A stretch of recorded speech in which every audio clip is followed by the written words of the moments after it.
Hi friends, welcome to my channel. ఇప్పుడు నేను చదివి వినిపించబోయే చందమామ కథ పేరు బంగారం దొరికింది. ఒక ఇంట్లో 3 వాటాలు ఉన్నాయి. ఒక వాటాలో వరదాచారి అనే పంతులు ఉంటున్నాడు. ఇంటి వద్ద అతను 25 మంది పిల్లలకు పాఠాలు చెబుతూ ఉంటాడు.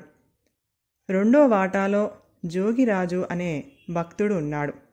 అతని ఇంట రోజు భజనలు, పురాణ కాలక్షేపము, బోధలు ఉంటాయి. మూడో భాగంలో ఉన్న వెంకటయ్యకు ఉద్యోగం లేదు, కానీ అతని భార్య వంటి మీదికి ప్రతి శనివారము దేవుడు వచ్చి ప్రశ్నలు అడిగిన వారికి ఆవిడ ద్వారా సమాధానాలు చెబుతాడు. ప్రశ్నలు అడిగేవారి దగ్గర వెంకటయ్య ప్రశ్నకు 2 రూపాయల చొప్పున వసూలు చేస్తాడు. అయినా శనివారం వచ్చేసరికి అతని ఇల్లు జనంతో కిటకిటలాడుతూనే ఉంటుంది. ఆ ఇంటికి మంచినీటి సౌకర్యం లేదు. అందుచేత మంగయ్య అనేవాడు చెరువు నుంచి నీరు తెచ్చి 3 వాటాల వాళ్లకు పోస్తాడు. మంగయ్య ఎటూ ఎవరూ లేని ఒంటరిగాడు. పార్వతి అనే మనిషి 3 వాటాలలోనూ పాచి పనిచేసి తన రోగిష్టి తండ్రిని పోషిస్తుంది. ఒక శనివారం సాయంత్రం పార్వతి గిన్నెలు కడిగి వెంకటయ్య గారి వంట గది గుమ్మంలో బోర్లిస్తుంది. రోజల్లా నోరు పడిపోయేలా ప్రశ్నలకు జవాబులు చెప్పిన వెంకటయ్య భార్య నీరసంగా చాప మీద పడుకొని ఉంది. భక్తులు తెచ్చిన పళ్ళు, కొబ్బరి చిప్పలు బుట్టలో సర్దుతున్నాడు వెంకటయ్య. త్వరలోనే చీకటి పడగానే అతను వాటిని అమ్ముకొని వస్తాడు. వెంకటయ్య సర్దే పళ్లను అన్నింటినీ చూడగానే పార్వతికి మంచాన పడి ఉన్న తన తండ్రి జ్ఞాపకం వచ్చాడు. ఆమె ఉండబట్టలేక, బాబుగారు, కొనాలంటే చాలా ప్రియం. 2 పండ్లు ఇచ్చారంటే మా నాన్నకు తినిపిస్తాను, రోగిష్టి మనిషి అని బ్రతిమలాడింది. వెంకటయ్య చప్పున బుట్ట మీద గుడ్డ కప్పి, నీ పాపిష్టి కళ్ళు పడ్డ పళ్లకు ఈరోజు ఏం ధర పలుకుతుందో చూడాలి అన్నాడు. నీరసంగా ఉన్న వెంకటయ్య భార్య లేచి కూర్చొని, నీకు జీతం కాక పళ్ళు ఫలహారాలు కూడా కావాలా? ఆశకు అంతుండాలి, పో అని కసురుకుంది. అయితే అంతక్రితమే ఆమె ఒక మనిషితో, ఆశ వల్లే నువ్వు ఈ అనర్థం తెచ్చుకున్నావు, దురాశ పనికిరాదు అని ఉండటం జ్ఞాపకం వచ్చి పార్వతి నవ్వుకుంది. అదే సమయంలో మంగయ్య వరదాచారి వాటాలో ఉన్నాడు. వరదాచారి కొడుకు చదివి వేసిన పుస్తకాలు తాను ఎరిగిన ఒక బీద విద్యార్థికి ఇప్పించాలని మంగయ్య ఉద్దేశం. వరదాచారి ఒకప్పుడు విద్యార్థులతో, అన్ని దానాల్లోకి విద్యాదానం గొప్పది అనటం మంగయ్య విని ఉన్నాడు కూడాను. మంగయ్య వరదాచారికి ఆ బీద విద్యార్థి గురించి చెప్పి, మీ అబ్బాయికి ఇక అవసరం లేని ఆ పుస్తకాలు ఇస్తే పాపం ఆ బీద విద్యార్థి చదువుకుంటాడు అన్నాడు. ఇది మరీ బాగుందోయ్. దురాశ కాకపోతే బీదవాడికి చదివెందుకు? కూలీ పని చేసుకోక పుస్తకాల ఖరీదు సగమైనా ఇచ్చుకోమను అన్నాడు వరదాచారి. అది సాధ్యం కాదని మంగయ్య ఇవతలికి వచ్చేస్తుంటే వెంకటయ్య వాటాలో నుంచి వస్తున్న పార్వతి ఎదురుపడింది. ఇద్దరూ ఒకరి విషయం ఒకరికి చెప్పుకున్నారు.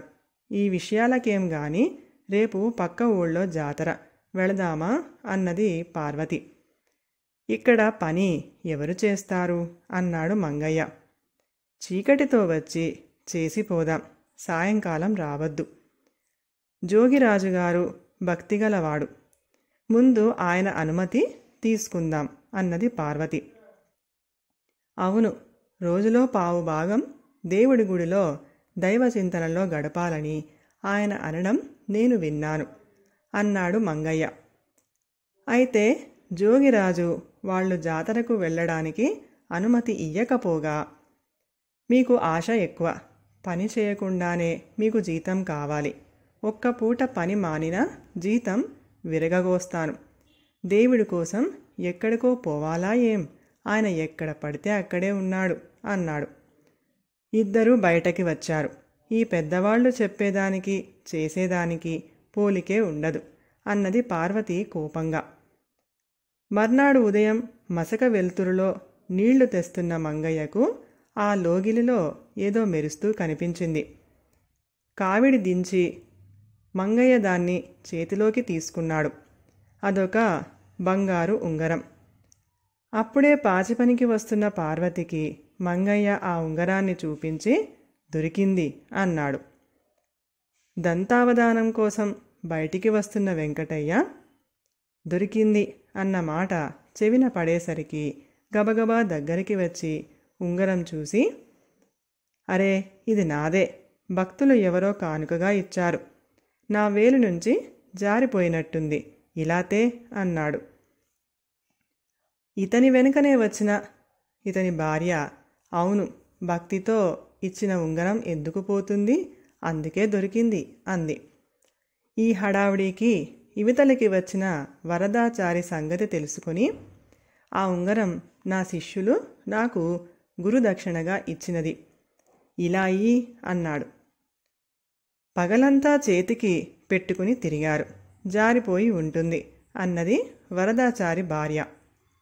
గుమ్మంలో నిలబడి అంతా చూస్తున్న జోగిరాజు చప్పున ముందుకు వచ్చి పక్క ఊరిలో రామాయణ పారాయణం చేసినప్పుడు ఆ ఊరి వాళ్ళు చందాలు వేసుకొని నాకు చేయించి ఇచ్చారు, అది నాదే, ఇలా ఇచ్చేయి అన్నాడు. దేవుడి పేరు మీద ఇచ్చినది, ముట్టుకుంటే కళ్ళు పోతాయి అన్నది అతని భార్య.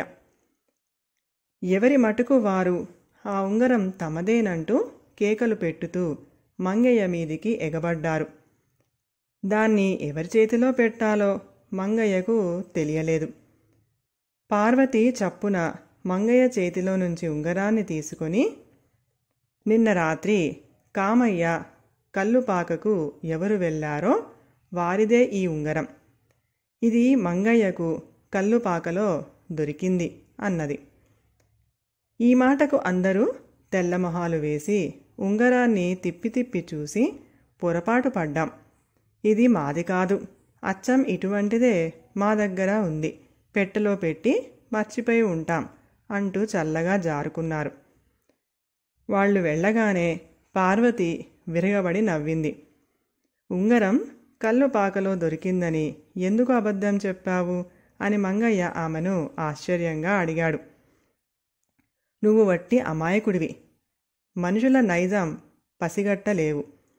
ఈ ఉంగరం వారిది ఎవరిది కాదని రూఢీ చేసుకోవటానికి అలా అబద్ధం ఆడాను. పరువు కోసం పాకులాడే వీళ్ళు తాము కల్లుపాకకు వెళ్ళామని అనగలరా? అంతకన్నా ఘోరమైన పనులే చెయ్యగలరు. వీళ్ల స్వార్థం చూస్తే అసహ్యం వేస్తుంది. పైగా ఇతరులను ఆశపోతులంటారు. ఈ ఉంగరం తాలూకు మనిషి ఎవరో తెలిసేదాకా ఇది నీదే. నలుగురు వచ్చే పోయే లోగిలి కదా, ఎవరి చేతి నుంచో జారిపడి ఉంటుంది అంటూ పార్వతి ఉంగరాన్ని మంగయ్య చేతిలో పెట్టింది. అవును, నాకు తెలివి లేదు. నీ వంటి తెలివైన అమ్మాయి నాకు తోడు ఉంటేనే గాని ఈ లోకంలో బ్రతకటం కష్టం. నీకు ఇష్టమైతే దీన్ని నీ వేలికి పెడతాను అన్నాడు మంగయ్య నవ్వుతూ. పార్వతి కొంచెం సిగ్గుపడి, మా నాన్నను అడుగుదాం, ఇంతకు ఇది అసలు బంగారమో కాదో అంది. ఇత్తడి అయితేనేంగాక దాన్ని ధర్మమా అంటూ నాకు నిజమైన బంగారం దొరికింది అన్నాడు మంగయ్య పార్వతికేసి ప్రేమగా చూస్తూ. కథ సమాప్తం. ఈ కథ కనుక మీకు నచ్చినట్లయితే ప్లీజ్ లైక్ చేయండి, షేర్ చేయండి. మరిన్ని మంచి మంచి కథల కోసం మా ఛానల్ని సబ్స్క్రైబ్ చేసుకోండి. Thank you.